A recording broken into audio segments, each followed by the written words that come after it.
Junta-se agora em direto via Zoom Francisco Antunes, especialista em doenças infecciosas do Instituto de Saúde Ambiental da Faculdade de Medicina de Lisboa. Doutor, bem-vindo, boa noite. Que balanço podemos fazer deste combate à pandemia? Portugal está no caminho certo?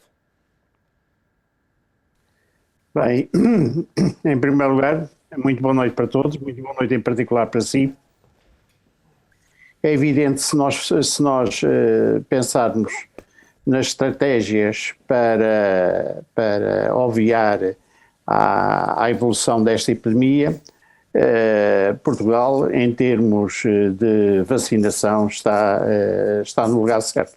Está dentro daquilo que é possível, porque já temos uma larga população já vacinada e, sobretudo, aquelas populações mais vulneráveis, já temos cerca de 80% a 90% dessas populações vacinadas. Contudo, é necessário lembrar aqui que a vacina, como todos sabem, tem uma eficácia relativa em relação ao risco de infecção, ao risco de transmissibilidade, mas é evidente que reduz substancialmente o risco de doença grave e de mortalidade.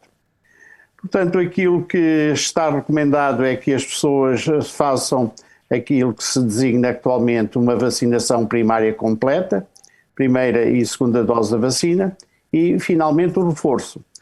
É evidente que o reforço deve seguir algumas prioridades, como tem acontecido, mas certamente tendo em consideração aquilo que é o maior risco de transmissibilidade da infecção. Ou seja, doutor, testar e vacinar é essencial, sobretudo nesta altura, e uma vez, tal como ouvimos neste jornal, o teletrabalho já chegou ao fim. Fundamentalmente.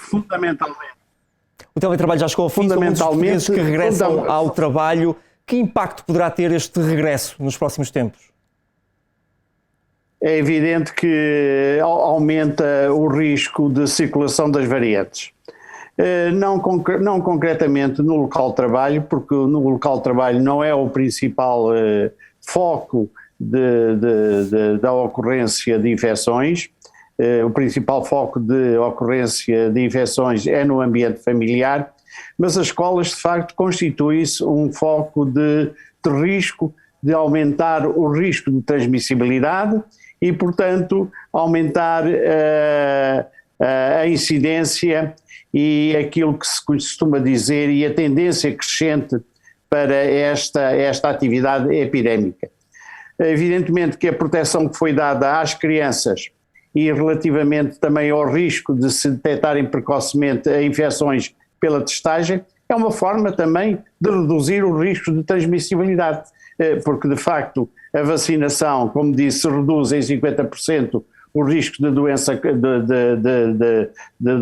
de infecção e do risco de infecção patente e do risco de internamento e reduz substancialmente o risco de mortalidade. Doutor, portanto, o Centro Europeu de Controlo... É um caminho que tem que ser seguido. O Centro Europeu de Controlo de Doenças pediu aos países para tratarem a Covid-19 como uma gripe.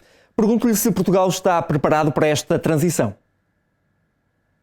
Bem, essa pergunta tem que ser feita à Direção-Geral de Saúde e ao Ministério da Saúde, porque essa situação vai depender das características epidemiológicas da infecção no país, que como já verificou é diferente dentro da própria Europa, de países para países, e também da capacidade de vacinação, em particular da capacidade de ser administrada o reforço vacinal. E Portugal estaria preparado, na sua opinião? Eu acho que, tendo em consideração aquilo que tem sido neste momento a estratégia da vacinação, fundamentalmente nós vamos ligar à vacinação a eficácia do controle da epidemia. Portugal está neste momento numa das melhores condições da Europa. No entretanto, é preciso lembrar que a vacina não chega, não é suficiente. É preciso que se tomem outras medidas, como sejam as medidas não farmacológicas, porque aumenta a eficácia do risco de transmissibilidade, o uso de máscaras. Aquilo que eu aconselho vivamente é evitar os espaços fechados, por exemplo, que é aquilo que se tem observado ultimamente, que as pessoas andam a passear nos centros comerciais e evitar as viagens necessárias, por exemplo, as viagens de lazer, pelo menos neste período em que o vírus ainda está em evolução. Apela-se aqui à autogestão, como falou o Presidente da República, doutor?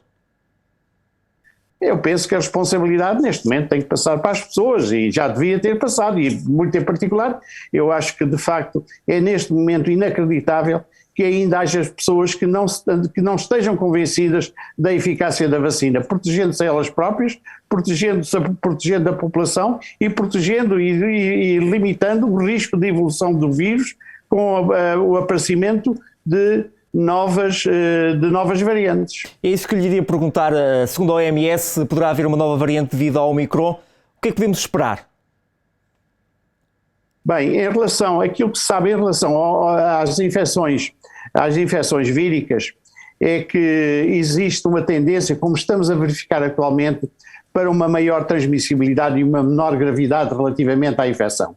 Essa para além da maior transmissibilidade e da menor gravidade em relação ao risco de doença, aquilo que também se sabe é que existe também uma tendência para o escape, quer à imunidade natural, imunidade induzida pela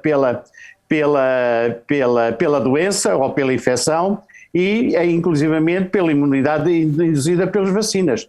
Portanto, pode ocorrer esse escape, mas a tendência é para uma evolução, para maior transmissibilidade e menor risco de doença. Doutor, muito obrigado e até uma próxima oportunidade aqui na Record TV. Obrigado e boa noite.